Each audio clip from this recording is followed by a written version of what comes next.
A man from Illinois is facing federal charges for allegedly hacking dozens of Snapchat accounts in order to steal nude photos from women and then selling those photos. What if someone could take over your Snapchat account without knowing your password, without ever speaking to you, and without even needing to know who you are, simply by exploiting a moment of urgency and trust that lasts a few seconds? Between 2020 and 21, nearly 600 women lost control of their Snapchat accounts in exactly this way, not because Snapchat systems were breached, but because timing was weaponized. Victims received a real security code from Snapchat, warning them that someone was trying to access their account, and then seconds later, they received another message claiming to be from Snapchat support and asking them to reply with that same code to secure their account. The code was legitimate. The warning felt real, and the timing made it believable. By the time many victims realized something was wrong, their accounts had already been taken over by someone they had never interacted with. The person behind this operation was not part of an elite hacker group, and he did not break into Snapchat servers or steal passwords from a database. His name is Kyle Svara, a computer engineering graduate from Illinois, and his entire method depended on a simple insight about human behavior rather than technical exploits. Svara did not need to meet the women he targeted, and he did not need to message them first or convince them to click a link. All he needed was a Snapchat username, which could be collected from public profiles, school connections, or information provided by other people. Shows how cybercrimes don't always involve complex hacking. In some cases, it's just simple deception. The Department of Justice accuses 26-year-old Kyle Svara of Illinois of hacking into dozens of Snapchat accounts in 2020 and 2021, stealing nude photos from some of the users. First, he gathered victims' personal information like email addresses, phone numbers. Once he had a username, the rest of the process relied on Snapchat's own security features working exactly as intended. This was not a failure of encryption or software design, but a case study in how people respond when they believe their personal accounts are suddenly at risk. After collecting a username, Svara would go to Snapchat's login screen and attempt to sign in or use the forgot password option, which automatically triggered Snapchat to send a real security code by text message or email to the account owner. That part of the process was completely legitimate and initiated by Snapchat itself.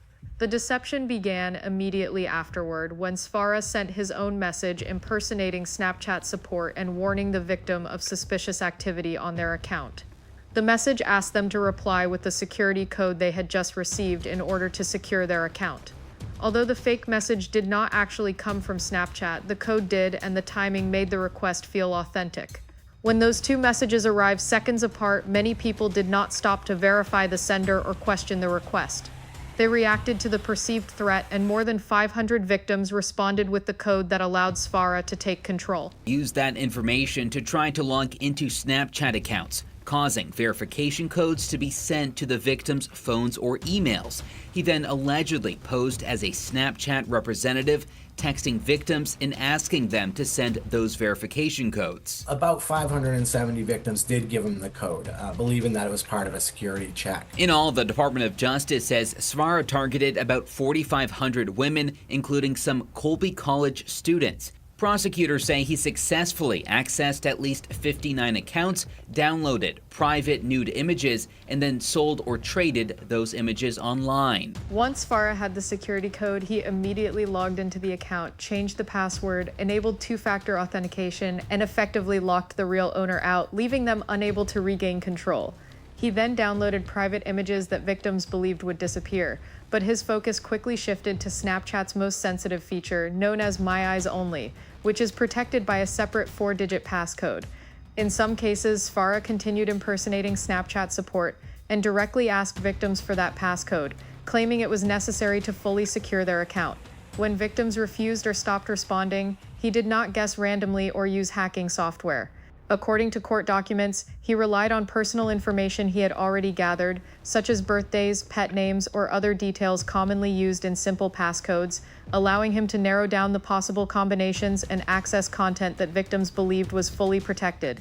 Over time, this operation stopped being opportunistic and became transactional, as Svara began advertising his ability to access Snapchat accounts online, selling access, trading stolen content, and accepting requests from others.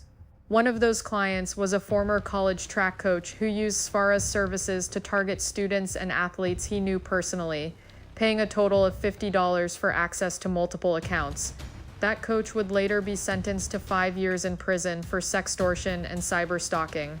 When federal investigators eventually questioned Sfara, he denied understanding how Snapchat hacking worked and claimed he had no interest in illegal content, statements prosecutors later described as false.